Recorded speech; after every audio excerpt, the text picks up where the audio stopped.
नमस्कार, प्रवास साक्षी देख रहे हैं आप। आपके साथ मैं हूं अंकित सिंह। कार्यक्रम है समय चक्र और हमेशा की तरह इस कार्यक्रम में मौजूद है जाने माने ज्योतिष शास्त्री रोहिताश चतुर्वेदी। सर, आपका दर्शन जो है काफ़ी दिनों के बाद हो रहा है काफ़ी और समय बाद। हमारे दर्शक आपका इंतज़ार जी, लगातार जी, करते जी, जी, रहते हैं। जी। तो सर, इतना कुछ हो गया पिछले दिनों और हमने देखा किस तरीके से इंडिया पाक, जिसकी आप लगातार आशंका जताते थे, आमने सामने हुए। हालांकि जी, बड़े युद्ध में तब्दील नहीं हुआ, जी, लेकिन सर एक तनाव तो फिर से बहुत ज़्यादा उत्पन्न हो गया है। जी। अब बड़ा सवाल ये है कि पाकिस्तान के खिलाफ जो ऑपरेशन सिंदूर किया गया पहलगाम के बाद, इसके बाद पाकिस्तान सुधरेगा या पाकिस्तान वैसा ही रहेगा जैसा वो अब तक रहा है? देखिए अंकित जी, आपके इस प्रश्न का उत्तर देने के लिए मैं थोड़ा पीछे जाऊँगा और इस प्रश्न का थोड़ा मैं विस्तार भी कर बिल्कुल, दूँगा। बिल्कुल। हमारा जो हमने पिछला शो किया था जनवरी में, उसमें भी बिल्कुल। हमने इस बारे में बात करी थी कि अब हुँ। तो ये समय युद्ध का ही है। आप माने या ना माने, पर समय तो अब हाँ, ये ये युद्ध आप तो का आप ही तो है। लगातार ये हम कहते रहे हैं। 2-3 शो से अपने बात करते आ रहे थे। अब यहाँ परिस्थितियाँ कुछ ऐसी बनी हुँ। कि हमारे ऊपर युद्ध थोप दिया गया। हम इस समय को युद्ध का नहीं मान रहे थे, परंतु परिस्थितियाँ ऐसी बनी कि युद्ध हमारे ऊपर थोप दिया गया। ये हम इस समय के लिए हुँ। पिछले 2-3 वर्षों से श्री विश्व विजय पंचांग में कहते आ रहे थे कि भारत को अब आर्य गुण धारण कर लेने चाहिए, मंगल के गुणों में आ जाना चाहिए, एक शक्तिशाली सैन्य व्यवस्था का निर्माण करना चाहिए, एक शक्तिशाली सैन्य रणनीति, कूटनीति का निर्माण कर लेना चाहिए। बिल्कुल। इसमें पिछले कुछ समय में हमें कुछ लोग वॉर मॉन्गरर भी कहने लग गए थे। तो हुँ। कोई बात नहीं, हम तो हैं ही विश्व विजय, हमारा तो नाम ही विश्व विजय है। विश्व बिल्कुल, विजय बताशे बाँट के थोड़ी आती है। बिल्कुल। तो ये क्यों कह रहे थे हम, ये हुँ, क्यों हुँ। था? इसका कुछ कारण था। देखिए सन 2025 में आपको याद होगा, अभी जनवरी वाले शो में भी हमने बात करी थी कि एक अति विशिष्ट घटनाक्रम हुँ। होगा मार्च-अप्रैल के महीने में। बिल्कुल। मार्च-अप्रैल 2025 में कुछ ऐसे ग्रह योगायोग बने, जहाँ पर गुरु ने, राहु केतु ने, शनि ने, मंगल ने, सब हुँ। बाहरी ग्रहों ने, और आंतरिक ग्रहों तो करते ही रहते हैं, हुँ, सब हुँ। बाहरी ग्रहों ने हुँ। 50-55 दिनों के अंदर सबने अपना राशिचार किया। बिल्कुल। यहाँ सब ग्रहों ने एक साथ केतु के ऊपर दृष्टि डाली। हुँ। ये जो अति विशिष्ट एक ग्रह गोचर प्रस्तुत हुआ, हुँ। इसके तुरंत बाद अब अगस्त सितंबर में भारत की कुंडली में मंगल की महादशा का आगमन हो जाएगा। मंगल भारत की स्वतंत्रता की कुंडली में हुँ। एक शुभ ग्रह है, क्रूर ग्रह है, परंतु ये मारक अवस्था को भी प्राप्त करता है। इसीलिए मंगल के कुछ धारण करना भारतीय व्यवस्था के लिए अनिवार्य था। हुँ। हमें यहाँ तक जो घटनाक्रम देखने को मिले हैं, इससे ये समझ में आया, या ये अब हम कह सकते हैं जब ये प्रत्यक्ष घटा, कि हमने काफ़ी अच्छी तैयारी कर बिल्कुल, रखी थी। जो बिल्कुल। हमने पाकिस्तान को ये पहलगाम के बाद प्रत्युत्तर दिया, हुँ। इससे हम ये कह सकते हैं कि हमने काफ़ी अच्छी तैयारी कर रखी थी। इसमें रफ़ाल विमानों की खरीद, S-400 की खरीद हुँ। और अन्य सैन्य आधुनिकीकरण के लिए जो पिछले 2-3 वर्षों में काम हुए हैं, ये सब इसमें सम्मिलित होते हुँ। हैं। यहाँ हमने इस वर्ष के पंचांग में ये भी कहा है कि पंचशूल का जो हमारे ऊपर एक अभिशाप था, अब हम उसका पश्चाताप करेंगे। अब ऑपरेशन सिंदूर ही हमारी पॉलिसी है। पंचशील, पंचशूल अब हुँ। भूतकाल हो गया, अब हमारी पॉलिसी ही ऑपरेशन बिल्कुल। सिंदूर है। देखिए, ये युद्ध हमारे ऊपर थोप दिया गया है। एक युद्ध के अंदर बहुत सारे बैटल हो सकते हैं, छोटे-छोटे संघर्ष हो सकते हैं, बड़े-बड़े संघर्ष हो सकते हैं, बहुत हुँ। सारे सामरिक छोटे-छोटे, बड़े-बड़े संघर्षों को हम एक युद्ध कहते हैं। जैसे बिल्कुल। द्वितीय विश्व युद्ध के अंदर भी battle of Britain, invasion of Poland, operation Normandy hmm. Operation इत्यादि बहुत सारे सैन्य संघर्ष हुए, जिनको हुँ। हम एक साथ द्वितीय विश्व युद्ध कहते हैं। हुँ। ये जो ऑपरेशन सिंदूर अभी हमारी सशस्त्र सेनाओं ने आरंभ किया है, पहली चीज़, ये पाकिस्तान के अंत की कहानी है। यहाँ अब पाकिस्तान समाप्त हो जाएगा। ये कोई सर्जिकल स्ट्राइक नहीं है, ये कोई वन टाइम इंसिडेंट नहीं है। हुँ। ये ऑपरेशन ही अब हमारी पॉलिसी है, यही अब हमारी मंगल की महादशा है। बिल्कुल। ये आने वाले कुछ वर्षों तक चलता रहेगा, जिसमें ऐसा अभी हमने कुछ दिनों पहले 3-4 दिन का भारत पाक सैन्य हुँ। घमासान देखा, जिसमें पाकिस्तान को हमने बहुत अच्छे तरीके से दंडित किया। यहाँ उसने अपने विषैले दांत दिखाए होंगे, जिसके कारण थोड़ा अभी संघर्ष विराम हुआ है, और हुँ। अब हम फिर उनको सैन्य दंड देते रहेंगे। इसे ऐसा मान लीजिए एक जहरीला सांप है, तो पाकिस्तान ऐसे ही नापाक हरकत करता रहेगा? बिल्कुल करता सवाल रहेगा यही जी। है। जहरीला सांप तो और भी खतरनाक होता है। अभी हमने इसकी पूंछ तोड़ दी है। अब ये दोबारा से मई के अंतिम सप्ताह में कुछ शरारत कर ये सकता मई है। के अंतिम सप्ताह जी में? बिल्कुल जी, अगले कुछ दिनों में अच्छा। पाकिस्तान फिर से कुछ नापाक हरकत कर सकता है। इस बार पाकिस्तान नापाक हरकत करता है तो इस बार इस जहरीले सांप की कमर भी तोड़ दी जाएगी। क्योंकि सरकार तो कह रही है कि ऑपरेशन सिंदूर अभी रुका नहीं है, ये जारी तो है। पॉलिसी है, ये अब हम हैं।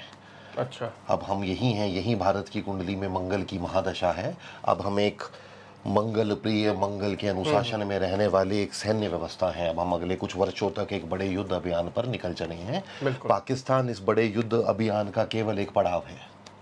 ये केवल एक पड़ाव ही है। बिल्कुल। देखिए अंकित जी, भारत की आज की तारीख में सबसे बड़ी समस्याएं क्या है? गत वर्ष के पंचांग में इसके ऊपर हमने कुछ पंक्तियां भी प्रस्तुत करी थी। एक तो ये जो अप्रवासी इधर से बिल्कुल। बांग्लादेश और रोहिंग्या टाइप जो है। रोहिंग्या, म्यांमार से जो हमारे आते हैं और यहाँ पे व्यवस्था बिगाड़ते हैं। अहमदाबाद में भी बुलडोजर चला है। जी जी जी। दिल्ली में भी चल जी रहा जी है। जी। मथुरा से बिल्कुल भी जी। खबरें आई हैं। ये हमारी सबसे बड़ी समस्या है। इसके बाद दूसरी समस्या पाकिस्तान और पाकिस्तान द्वारा प्रेषित आतंकवाद है।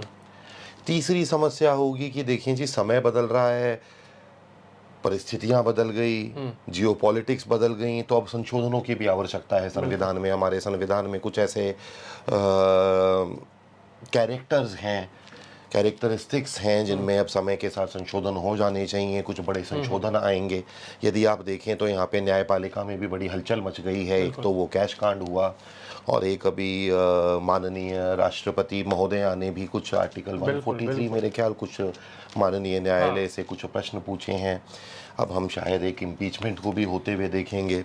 इस इम्पीचमेंट के होने के साथ साथ इससे पहले पहले न्यायपालिका के अंदर भी अब सब कुछ बदल जाएगा। पहले जैसा अब कुछ न्यायपालिका भी में नहीं बदलाव रहेगा। इंडिया में? मैं भारतीय न्यायपालिका की ही बात कर रहा हूँ। अब सब कुछ बदल जाएगा, दशा भी नहीं है, अब सब बदलेगा। यहाँ पे कुछ भी पहले जैसा नहीं रहेगा। हम एक अच्छी व्यवस्था, एक और अच्छी व्यवस्था, एक अच्छी धर्म संगत सनातनी व्यवस्था की ओर अब अग्रसर हो रहे हैं।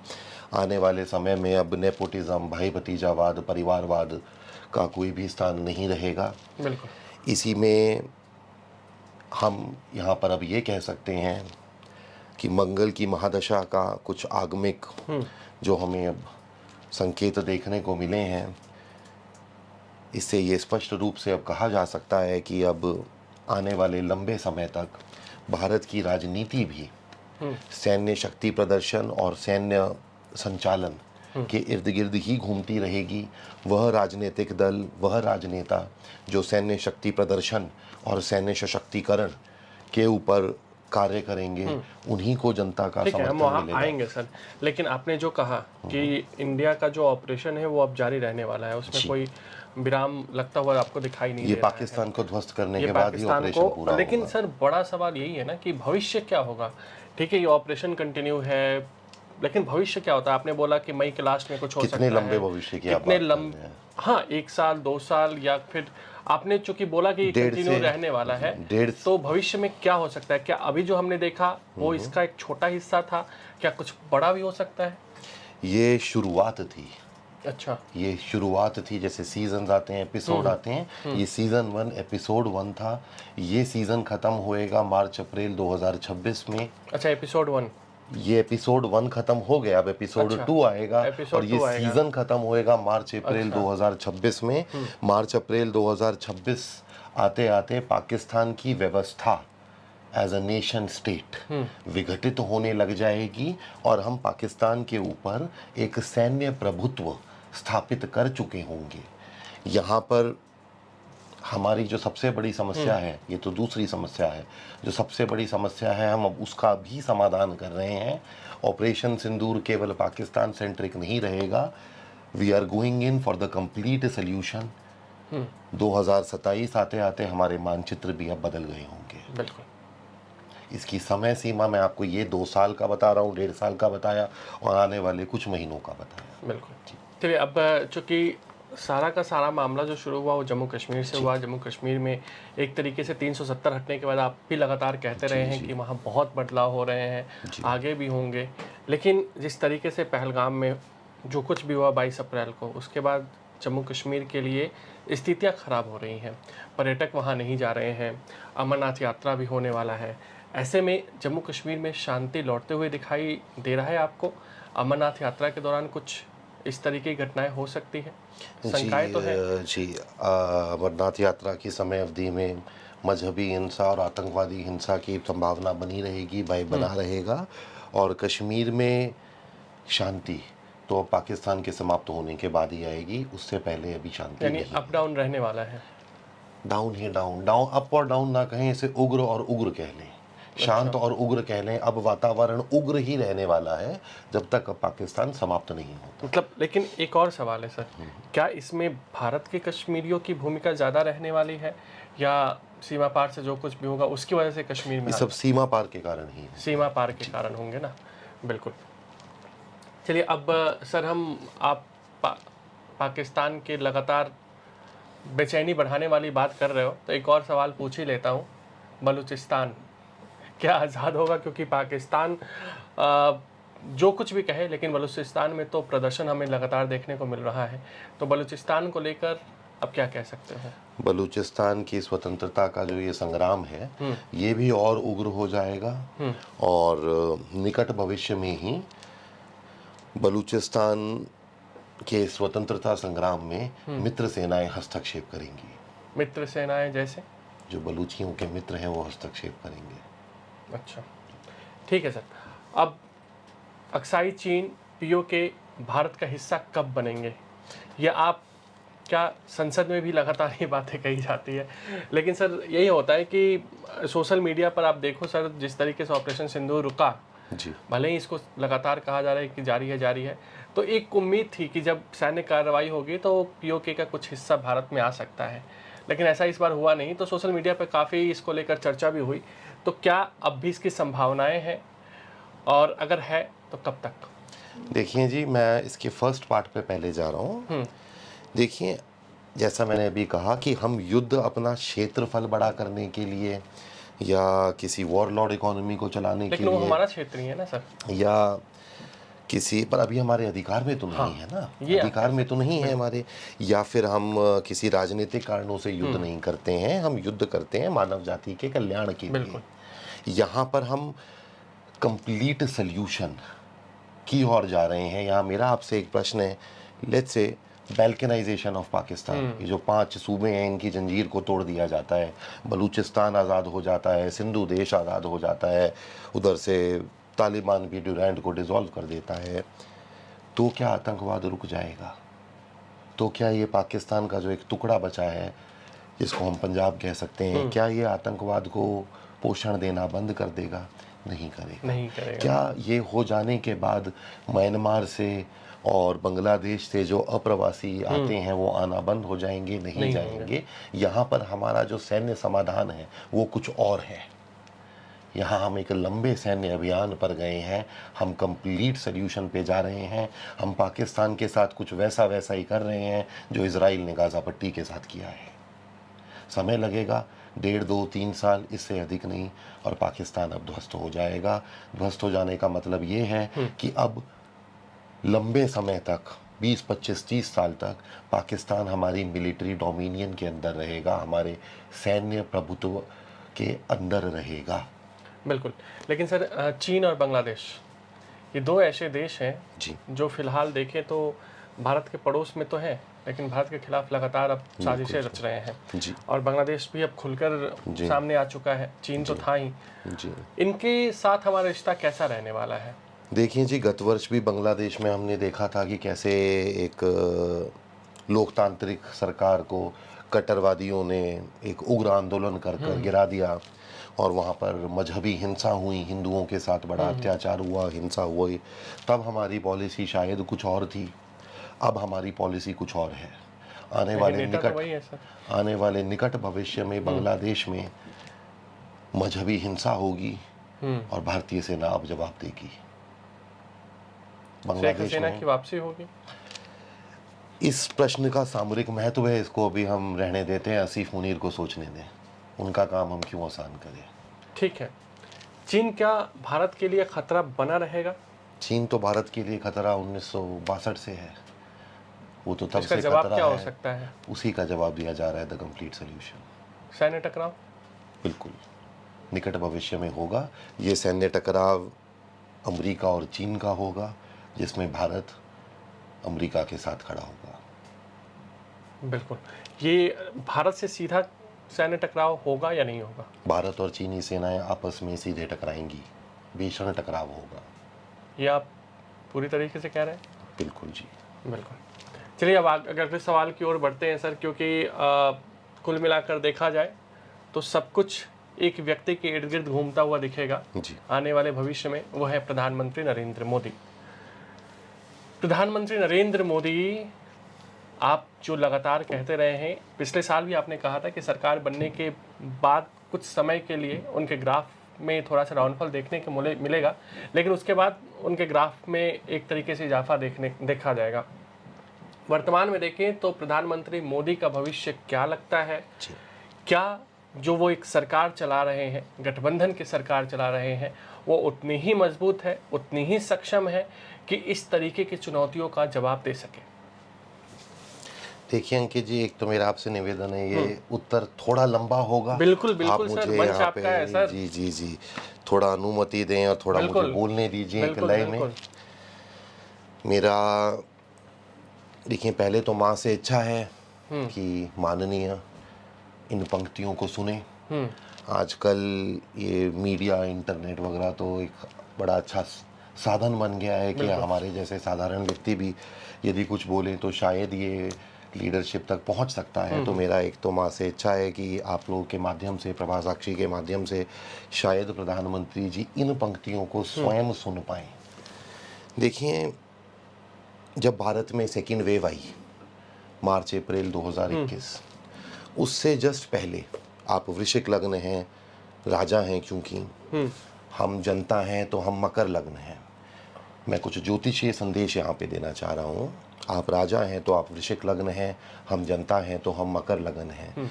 सेकेंड वेव मार्च अप्रैल 2021 से पहले कुछ ऐसा हुआ जो नहीं होना चाहिए था, कुछ गलतियाँ हुई, कुछ प्रज्ञा अपराध हुए।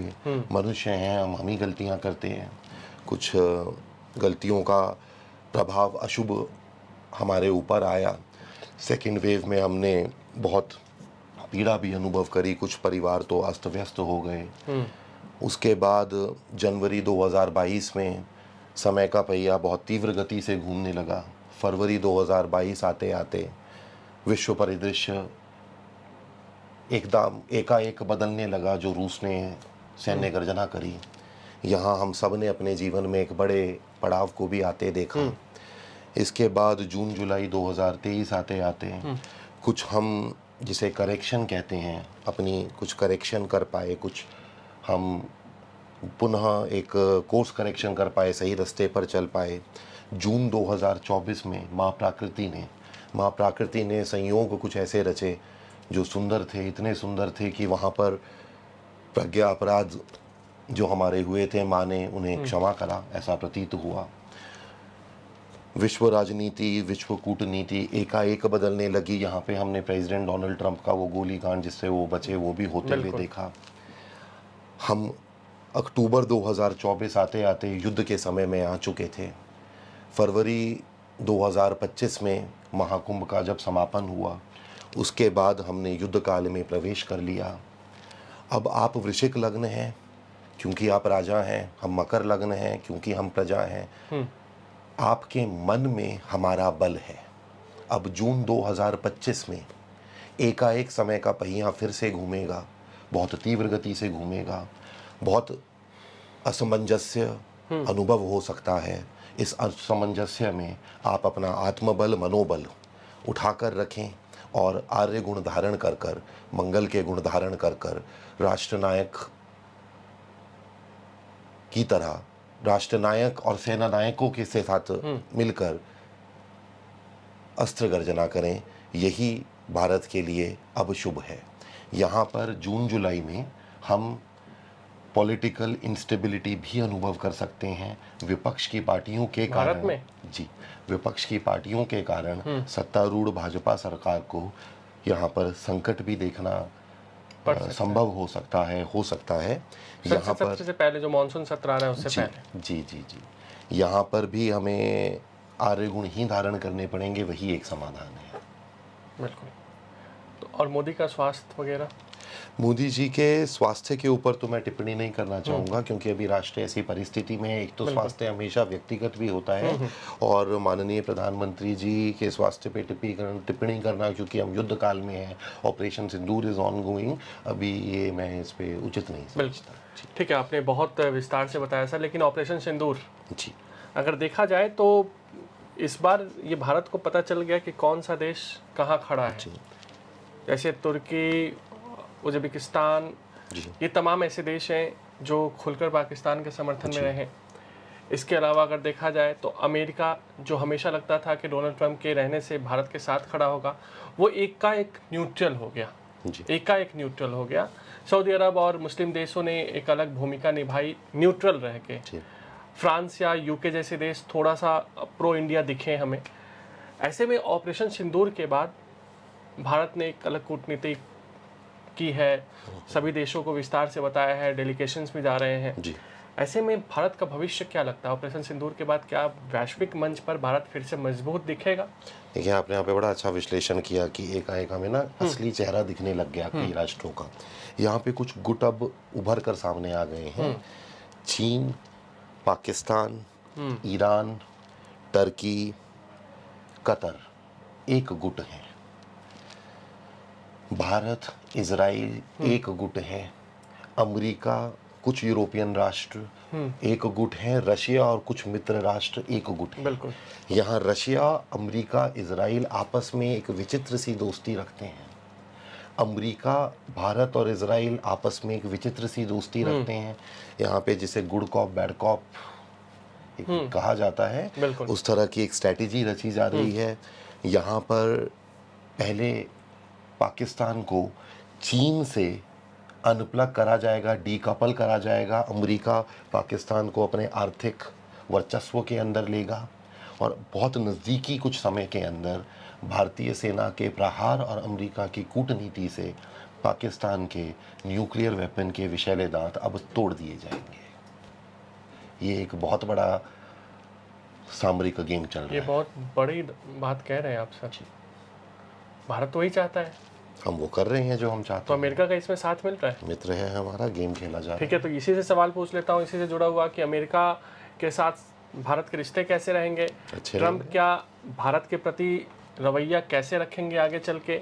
साथ ही साथ वो हमारे एक तरीके से दुश्मन है या चीन के? क्या भारत को नीचा दिखाना ट्रंप के लिए कंटिन्यू रहने वाला है?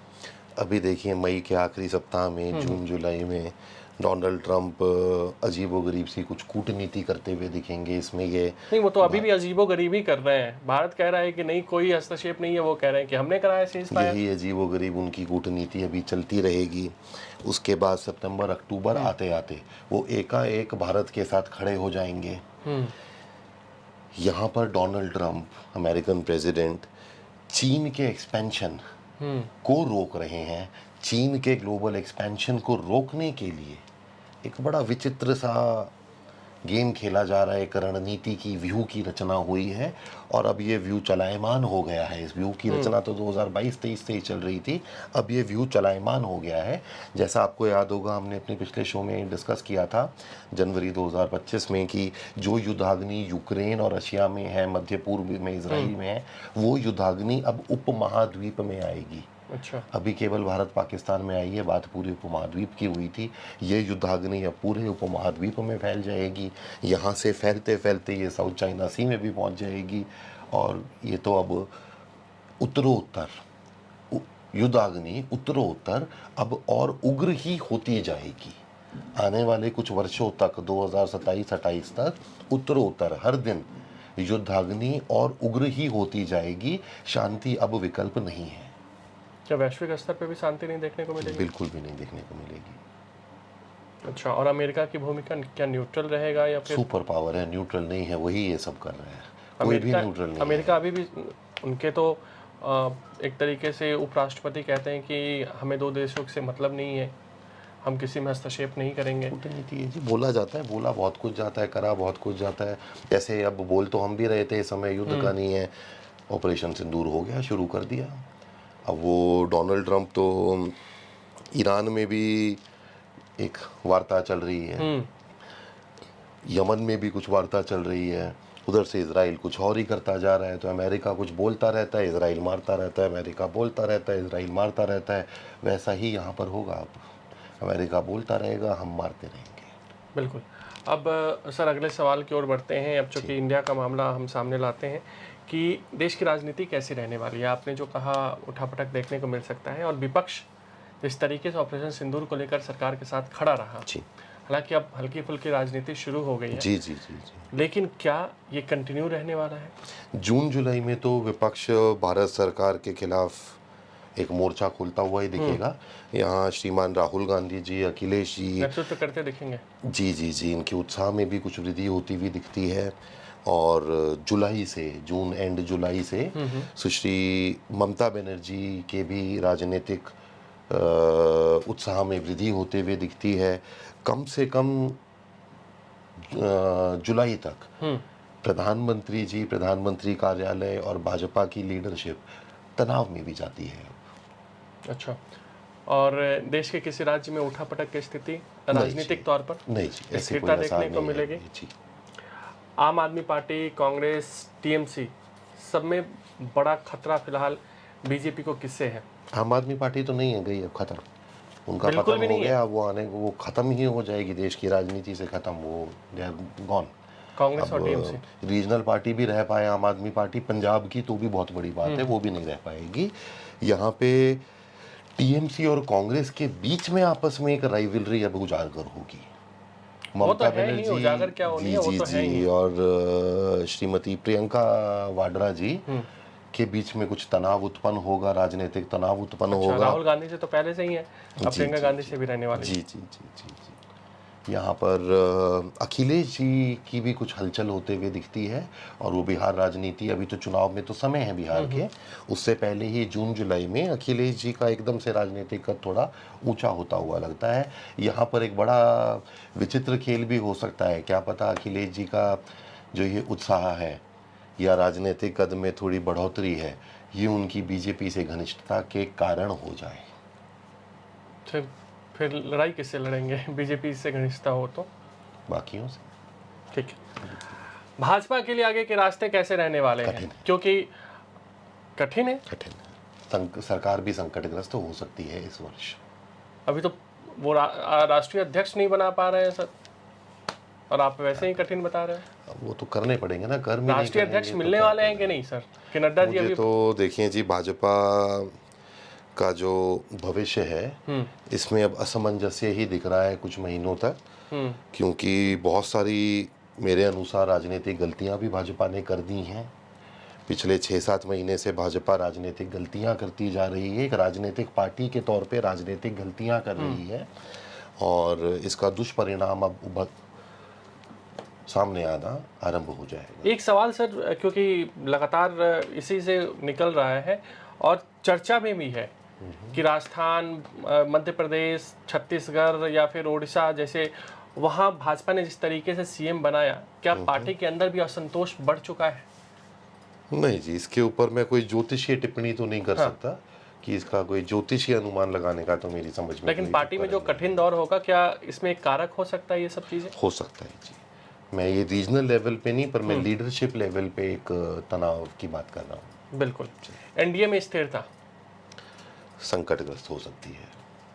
क्या चंद्रबाबू नायडू, नीतीश कुमार, कौन संकट में डाल सकता है? मसल ट्विस्ट करेंगे, आर्म ट्विस्ट करेंगे अभी भाजपा अच्छा, को। खींचा खींची होगी लेकिन हटेंगे नहीं, मतलब या तो डीलिंग वाली चीजें होंगी। देखिए यहाँ पे सरकार तो संकटग्रस्त हो सकती है। अच्छा, अशुभ समय है। अब यहाँ पर भाजपा को उपाय करने पड़ेंगे, लीडरशिप को उपाय करने पड़ेंगे। लीडरशिप उपाय समझ पाए, उपाय कर पाए, ये तो उनका कर्म है। यदि यहाँ पर कुछ करेक्शंस कर ली तो ये समय निकल जाएगा, नहीं तो ये समय तो बहुत कठिन है। यहाँ पे सरकार संकटग्रस्त हो सकती है। बिल्कुल। राज्यों की कानून व्यवस्था की स्थिति अभी देखा जाए तो सब ठीक ठाक ही चल रहा है 2-4 महीने से। कुछ उस तरीके का वक्फ कानून भी आया तो एक बंगाल को छोड़ दिया जाए तो बाकी राज्यों में सब कुछ सामान्य रहा। जी। क्या आने वाले दिनों में भी कुछ इस तरीके का रह सकता है या कोई बहुत बड़ा राज्यों में कानून व्यवस्था की स्थिति में देखने को मिलेगा? यहाँ पे पाकिस्तान पूरा प्रयास करेगा कि भारत में मजहबी हिंसा हाँ, हो। जैसे कि पहलगाम के जरिए भी हुआ था। जी जी जी। और ये संकट अभी बना हुआ है, इस पूरे वर्ष बना रहेगा। विशेषकर हमें यहाँ पे उत्तर प्रदेश, राजस्थान जो हिंदी हार्टलैंड है, यहाँ पर मजहबी दंगों का ज्योतिषीय भय है। बिल्कुल। प्राकृतिक आपदा, क्योंकि अब बारिश का मौसम भी शुरू जी। होगा, मानसून भी आने वाला जी, है जी, और जी, जी। आप तो हिमाचल से आते हैं। जी। देखा जाए तो हिमाचल, जो भी नॉर्थ इंडिया के स्टेट्स हैं, हिमाचल से आप कश्मीर से शुरू कर लो असम तक, बाढ़, भूस्खलन, जी पहाड़ टूटना, जी जी जी। इसके अलावा बारिश से तबाही, क्या इस बार देखने को मिलेगा या इस बार? देखिए, अभी आपने देखा होगा ये ग्रीष्म ऋतु चल रही है, पर ग्रीष्म ऋतु में भी बड़ी अजीबोगरीब सी लगातार बारिशें होती जा रही है। बीच में तो 6-7 दिनों की लगातार बारिशें हुई, वेस्टर्न डिस्टर्बेंस ये ग्रीष्म ऋतु में भी बरस रही है। इसको हम ये कह सकते हैं कि ऋतु चक्र पूरा हिला हुआ है। इस हिले हुए ऋतु चक्र के अंदर बाढ़ आदि का खतरा तो बना हुआ ही है, उसके साथ साथ यहाँ पे उपमहाद्वीप के ऊपर एक बड़े भूकंप का भी खतरा बना हुआ है। यदि आपने अगर ध्यान दिया हो, पिछले कुछ दिनों में सैन्य घमासान भी हुआ और छोटे छोटे कुछ हाँ, भूकंप भूकंप के आते जा झटके, रहे बड़े हैं। भूकंप भी हमें देखने को मिले। जी जी जी। यहाँ एक बड़े विनाशकारी भूकंप की भी बड़ी प्रबल संभावना उपमहाद्वीप में बनी रहेगी। ये 2025-26 साल सब कुछ बदल देंगे हमेशा के लिए। पूर्वोत्तर शांति रहेगी। सेना मणिपुर भी वहीं आता है। के पराक्रम के कारण ही शांति बनी रह पाएगी। मणिपुर में सरकार गठन, क्योंकि राष्ट्रपति शासन है वहाँ पे। नहीं जी, मैंने इसका ज्योतिषीय अध्ययन नहीं किया, परंतु वहाँ पे शांति और सुव्यवस्था बनाए रखने के लिए भारतीय सेनाओं को अपना पराक्रम दिखाना होगा। ठीक है, अब नेतन्याहू पर आते हैं सर। जी। क्या जो गाजा को लेकर उनका जो संकल्प था वो पूरा हुआ, और नेतन्याहू की कुंडली क्या कहती है? जी, उनका गाजा को लेकर जो संकल्प था वो अभी वर्क इन प्रोग्रेस है, अभी और समय लगेगा और ये पूरा हो जाएगा। और वो पूरा इसी प्रकार से होगा कि गाजा तो अब रहने लायक बचा नहीं है, जनसंख्या को कहीं और ही शिफ्ट करने की बसाना पड़ेगा। और इजराइल हमास युद्ध चलता रहेगा, अभी इसमें विश्राम नहीं है। अभी कहीं कोई युद्ध समाप्त नहीं होगा। रूस यूक्रेन युद्ध भी हो गया होता, समाप्त तो हो गया होता, अब नहीं है उम्मीद हमें समाप्त होने की, अब लंबा और खिंच जाएगा। अमेरिका और ट्रंप, अमेरिका के लिए ट्रंप, हाँ जी। मतलब हमने तो वैश्विक स्तर पर बात कर ली उनकी भूमिका की, लेकिन अमेरिका में भी देखा जाए तो कई स्वर उठे ट्रंप के खिलाफ हाल के दिनों में, उनके जो फैसले थे उसको लेकर। तो अमेरिका के लिए ट्रंप अभी हानिकारक है या फायदेमंद है? बहुत फायदेमंद है। ये अमेरिका का जो वर्चस्व है, ये एक सुपर पावर की तरह ये दोबारा स्थापित कर रहे हैं, जिसे कहते हैं ना अंकित, माइट इज राइट। बिल्कुल। डोनाल्ड ट्रंप ने माइट इज राइट दुनिया को दोबारा से समझा दिया कि अगर आपके पास पावर है, जिसकी लाठी तो उसकी आपकी भैंस। पोजीशन स्ट्रांग रहने वाली है। सिंपल। रूस यूक्रेन युद्ध और पुतिन की कुंडली। यहाँ पर रूस यूक्रेन युद्ध में जो एक संघर्ष विराम या शांति के लिए समय अवधि थी, वो बीत चुकी है। तो अब तो ये युद्ध लंबा और चलता हुआ दिख रहा है। यहाँ पे घमासान, उग्रता बढ़ जाएगी इसमें। पुतिन जिद छोड़ेंगे? नहीं जी, मुझे नहीं लगता। वो अपने जिस अभियान पे चले हैं उसे पूरा कर कर ही रुकेंगे। और यूरोपीय यूनियन या वेस्ट के साथ भारत के व्यापार संबंध कैसे रहने वाले हैं? थोड़े डामाडोल होंगे, यहाँ पे डामाडोल होंगे। इसमें ऑपरेशन सिंदूर की वजह से भारत के व्यापारिक रिश्तों में भी तनाव देखने को मिलेगा? केवल 2-3 महीने, उसके बाद 2-3 महीने फिर सब उसके कुछ बाद तो नॉर्मल होगा? बहुत नॉर्मल नहीं, अच्छा हो जाएगा। एक्सपोर्ट होगा, इंपोर्ट होगा, डिफेंस सेक्टर छलांग मारेगा। ऑपरेशन सिंदूर जो हुआ सर, हाँ जी, अगर देखा जाए तो स्ट्रांगली जो 3 देश थे वो पूरी तरीके से भारत के साथ थे, इजराइल, रूस और फ्रांस जी पूरी तरीके से भारत के साथ थे। जी। इनके समर्थन के बाद से कई और देश जो आए वो न्यूट्रल होके आए सामने। ऐसे में भारत का जो सच्चा साथी है वो कौन रहने वाला है आज के बाद से, इन 3 देशों के अलावा? अभी इन तीनों के अलावा तो कोई भी नहीं है, कोई भी नहीं है। वर्तमान युग में यही 3 हैं। इसमें इमीडिएटली 3-4 महीनों के बाद अक्टूबर नवंबर आते आते अमेरिका और ब्रिटेन भी वापस मित्र राष्ट्र, ब्रिटेन इतनी जल्दी नहीं, ब्रिटेन अगले वर्ष तक, अमेरिका वापस एक मित्र राष्ट्र की तरह खड़ा हो जाएगा और समझ में आएगा कि एक गेम खेला जा रहा है। क्या कोई बिजनेस होने वाला है क्या अमेरिका के साथ? नहीं जी, बिजनेस नहीं होने जा रहा है। यहाँ पे सामरिक गठबंधन बदल रहे हैं, सामरिक व्यवस्थाएं बदल रही हैं। जिस तरह से सीरिया से रूस ने पलायन किया, अब अफगानिस्तान में धीरे धीरे रूस का इन्फ्लुएंस बढ़ने लगेगा और एक कुछ सामरिक व्यवस्थाएं दोबारा से बनाई जा रही हैं। बिल्कुल। तो ये था हमारा समय चक्र कार्यक्रम। आपको कैसा लगा हमें कमेंट बॉक्स में ज़रूर बताइएगा। और हमारे साथ थे जाने माने ज्योतिष शास्त्री रोहिताज त्रिवेदी सर। नमस्कार सर, बहुत बहुत धन्यवाद आपका। नमस्कार। अगर आप भी लेना चाहते हैं देश दुनिया की तमाम जानकारी तो आज ही सब्सक्राइब करें हमारे चैनल को। साथ ही नीचे दिए बेल आइकन को जरूर दबाएं ताकि हर अपडेट आप तक पहुंच सके।